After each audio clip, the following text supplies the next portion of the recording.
Emergency குறித்து மக்களவையில் சபாநாயகர் தீர்மானம் நிறைவேற்றிய நிலையில் இன்றைய குடியரசுத் தலைவர் முறையிலும் எமர்ஜென்சி குறித்த கருத்துக்கள் இடம்பெற்றிருந்தது. குடியரசுத் தலைவர் திரௌபதி முர்மு தனது உரையில் இன்னும் சில மாதங்களில் இந்தியா குடியரசு நாடாக 75 ஆண்டுகள் நிறைவு செய்ய உள்ளது. இந்தியா அரசியலமைப்பு கடந்த 10 ஆண்டுகளில் அனைத்து சவால்களையும் சோதனைகளையும் தாங்கி நிற்கிறது. நாட்டில் அரசியல் சாசனம் அமல்படுத்தப்பட்ட பிறகு அரசியல் சாசனத்தின் மீது பல தாக்குதல்கள் நடந்துள்ளன. 1975 ஜூன் 25 அன்று இந்தியாவில் அமல்படுத்தப்பட்ட அரசியல் அவசர நிலை பிரகடனம், அதாவது எமர்ஜென்சி, அரசியல் சாசனத்தின் மீதான நேரடி தாக்குதலாகும். அதை திணித்தும் நாடு முழுவதும் கொந்தளிப்பு ஏற்பட்டது. ஆனால் அத்தகைய சக்திகளுக்கு எதிராக நாடு வெற்றி கண்டது. இந்திய அரசியலமைப்பை வெறும் நிர்வாக ஊடகமாக மாற்ற முடியாது. அரசியலமைப்பு சட்டத்தை பொது உணர்வின் ஒரு பகுதியாக மாற்றுவதற்கான முயற்சிகளை மேற்கொண்டு வருகிறோம். அதன் அடிப்படையில் நவம்பர் 26 அரசியலமைப்பு தினமாக இந்த அரசு கொண்டாடத் தொடங்கியுள்ளது. ஜம்மு காஷ்மீரில் அரசியலமைப்பு சட்டம் முழுமையாக நடைமுறைப்படுத்தப்பட்டுள்ளது. அங்கு 370வது சட்டப்பிரிவு காரணமாக நிலைமை வேறுபட்டது என்று தெரிவித்தார்.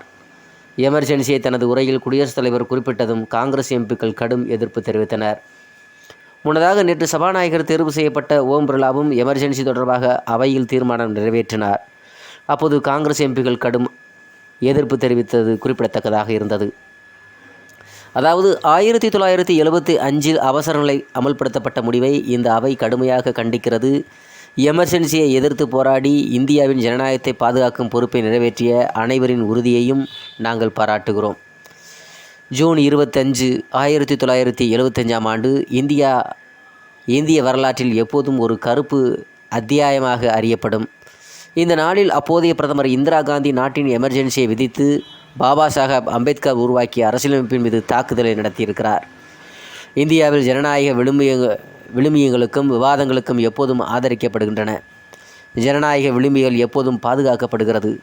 அவை எப்போதும் ஊக்குவிக்கப்படுகின்றனவோ அப்படிப்பட்ட இந்தியாவில் சர்வாதிகாரத்தை திணித்தார் இந்திரா காந்தி. அதன் காரணமாக இந்தியாவின் ஜனநாயக விளிம்பிகள் நசுக்கப்பட்டன. கருத்து சுதந்திரம் கழுத்து நெரிக்கப்பட்டது. எதிர்க்கட்சி தலைவர்கள் சிறையில் அடைக்கப்பட்டனர். ஒட்டுமொத்த தேசமும் அப்போது சிறைச்சாலையாக மாற்றப்பட்டது. அப்போதைய சர்வாதிகார அரசாங்கம் ஊடகங்களுக்கு பல கட்டுப்பாடுகளை விதித்தது. நீதித்துறையின் தன்னாட்சி மீது கட்டுப்பாடு இருந்தது என்று தெரிவித்தார் குடியரசுத் தலைவர் திரௌபதி முர்மு அவர்கள்.